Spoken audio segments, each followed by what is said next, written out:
Okay, this is our last activity for Unit 9. Sum it all up. This is just a handy little cheat sheet guide for you for our 3 trig functions.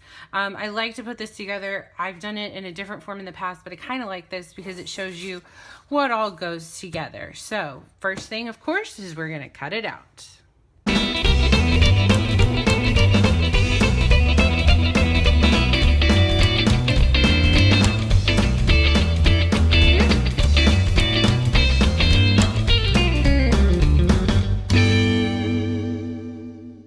Okay, now that we have got that all cut out and everything, we're going to go ahead and fill this out.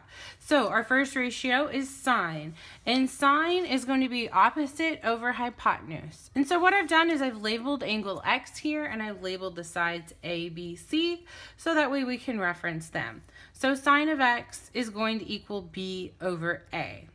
And then cosecant is going to be sine flipped upside down.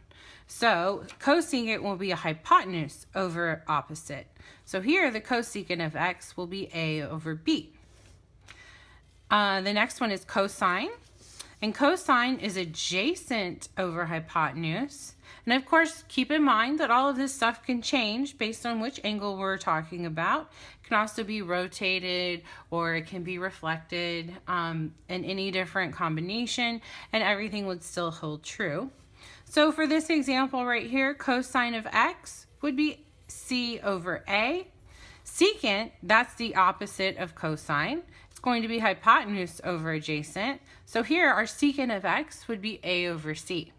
And then our last trig ratio is tangent. And tangent is opposite over adjacent. So tan of X would be B over C.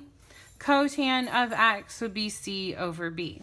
Now, one thing I really want you to remember is this angle is going to be in degrees. So remember, that's always in degrees.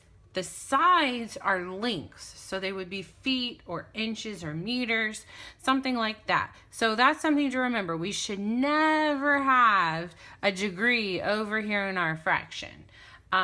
We should only have, links right there. So keep that in mind as you go through and do your trig problems.